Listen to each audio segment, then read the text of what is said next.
Hello friends, आज इस video में हम बात करेंगे latest reports publish by various organisations और उसमें इंडिया की क्या-क्या रैंक है। ये वीडियो उन बैंकिंग एस्पिरेंट्स के लिए है जो कि मेंस देने जा रहे हैं और स्टेट पब्लिक सर्विस के जो एस्पिरेंट्स हैं उसमें भी, क्योंकि कई बार ये क्वेश्चंस डायरेक्टली आ जाते हैं कि ये रिपोर्ट कौन सा ऑर्गेनाइजेशन ने पब्लिश करी है या उसमें इंडिया की क्या रैंक है।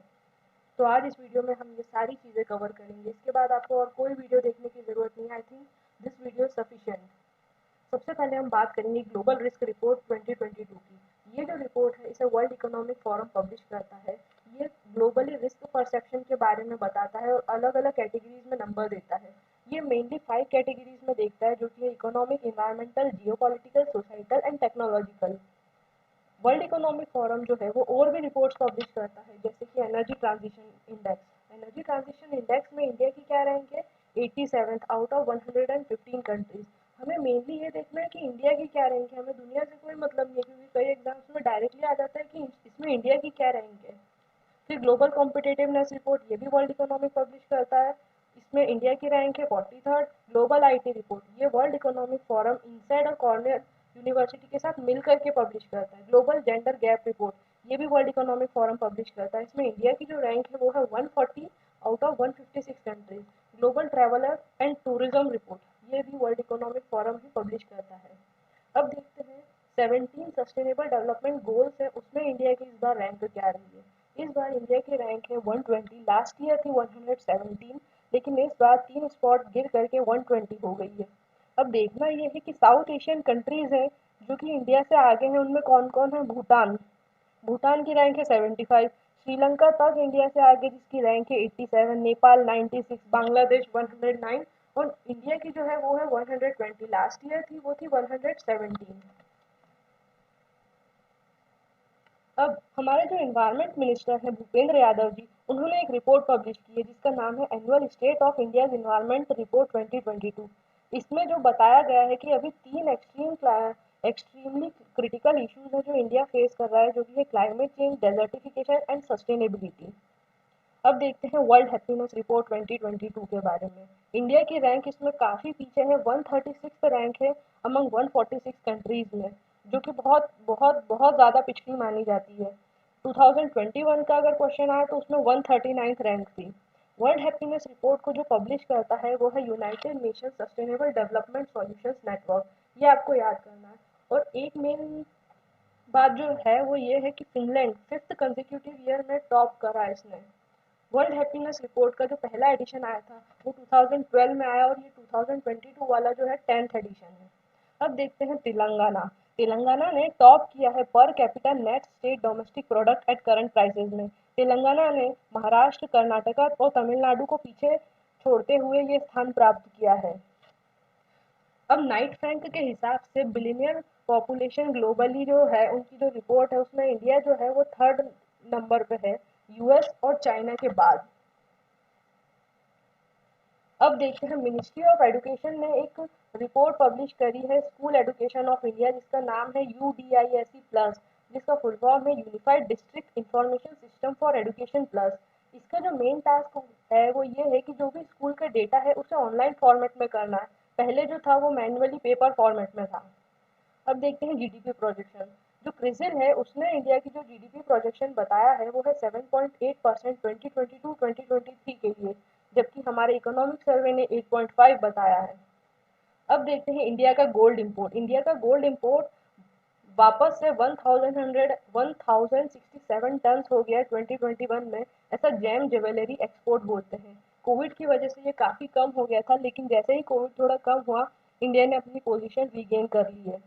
अब देखते हैं Bangladesh. Bangladesh tops the list in south Asian in terms of women on board of listed companies. ये एक सर्वे बोलता है जो कि आईएफसी और डीएसई ने पब्लिश किया है मिलकर के।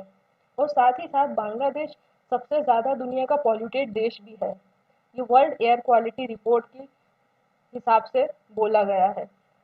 हमारे यूपी का जो मुरादाबाद है वो सेकंड है वर्ल्ड में नॉइज पोल्यूशन में। ये किसमें?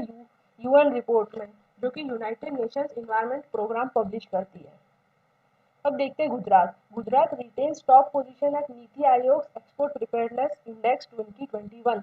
अब इसमें बहुत सारे क्वेश्चन बनते कि ये एक्सपोर्ट प्रिपेयर्डनेस इंडेक्स कौन प्रिपेयर करता है? तो ये नीति आयोग पब्लिश करता है। उसमें टॉप कौन है? गुजरात। उसके बाद कौन है? Maharashtra, then Karnataka, Tamil Nadu, Haryana, UP and then MP. अभी यूनियन टेरिटरीज में किसने टॉप किया है? दिल्ली ने। जम्मू कश्मीर की जो रैंक है वो है थर्ड। अभी आरबीआई की एक रिपोर्ट में यह बताया है कि हमारे देश में अप्रैल से लेकर दिसंबर तक 34,000 करोड़ का फ्रॉड हुआ है, जिसमें से टोटल 27 शेड्यूल्ड कमर्शियल बैंक्स थे और फाइनेंशियल इंस्टीट्यूशंस थे। इनके टोटल मिलाकर के 96 केसेस थे फ्रॉड के, जिसमें सबसे ज़्यादा जो वैल्यू का फ्रॉड हुआ है वो हुआ है पंजाब नेशनल बैंक का। और जो नंबर ऑफ फ्रॉड सबसे ज़्यादा है वो 13 है। वो किसके हैं? वो बैंक ऑफ इंडिया के हैं। India in global gold buying spree, RBI second largest buyer of yellow metal. जो हमारे देश का सेंट्रल बैंक है जो कि है आरबीआई, वो वर्ल्ड में सेकेंड लार्जेस्ट बायर है येलो मेटल गोल्ड का। हर देश के जो सेंट्रल बैंक है वो भी कुछ गोल्ड बाय करके रखते हैं, तो उसमें हमारे आरबीआई का नंबर जो है वो है सेकेंड। फिर देखते हैं डेमोक्रेसी इंडेक्स 2021। इंडिया का स्कोर इम्प्रूव हुआ है। रैंक जो है वो है 46 आउट ऑफ 167 कंट्रीज। और जो इंडिया का ओवरऑल स्कोर है वो है 6.91। इंडिया का जो सबसे लोएस्ट स्कोर है वो है पॉलिटिकल कल्चर में, जो कि है 5। हाईएस्ट स्कोर 8.67 है इलेक्टोरल प्रोसेस एंड प्लूरलिज्म में। और ये कुछ बाकी के स्कोर्स दिए गए हैं जो कि आप स्लाइड्स में देख सकते हैं बाद में। अभी Mumbai and Bangalore among top 10 most congested cities in world.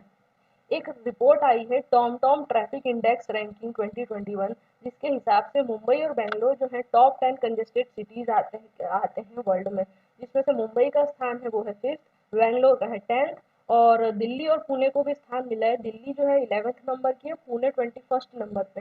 ये टोटल 404 सिटीज के बीच में हुआ था अक्रॉस 58 कंट्रीज। वर्ल्ड का सबसे ज्यादा कंजेस्टेड सिटी जो है वो है इस्तांबुल, जो कि टर्की में।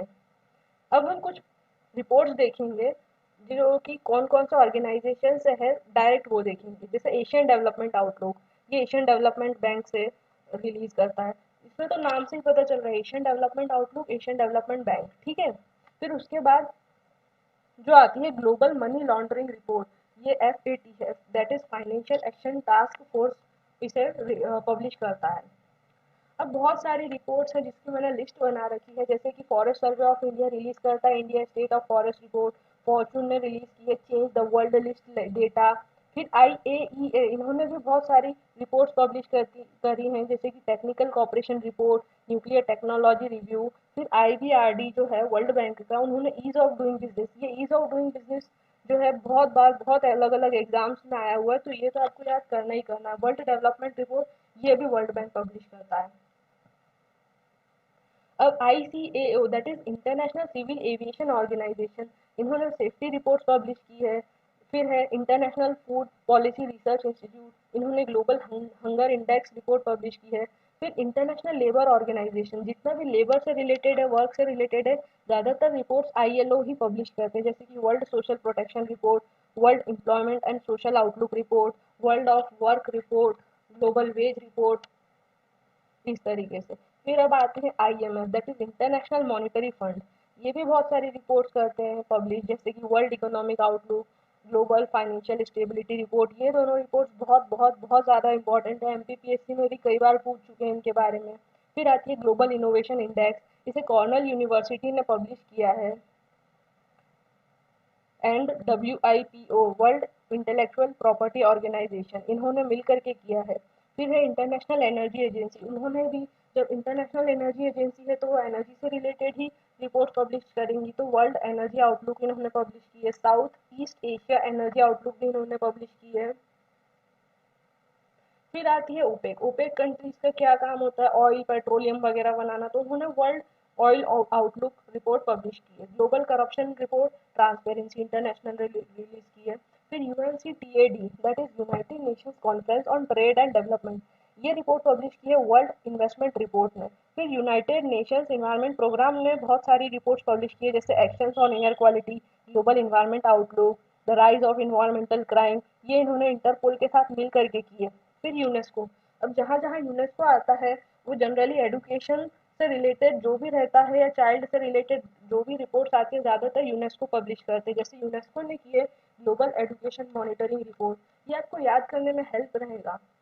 फिर स्टेट ऑफ वर्ल्ड पॉपुलेशन, ये इन्होंने की है यूनाइटेड नेशंस पॉपुलेशन फंड ने, world cities report UN habitat ने किए, द ग्लोबल रिपोर्ट ये किए यूएनएचसीआर ने, फिर यूनिसेफ यूनिसेफ ने जो भी चिल्ड्रन से रिलेटेड रिपोर्ट्स होती है वो यूनिसेफ करता है, the state of world children report, फिर इंडस्ट्रियल डेवलपमेंट रिपोर्ट यूनिडो ने की है।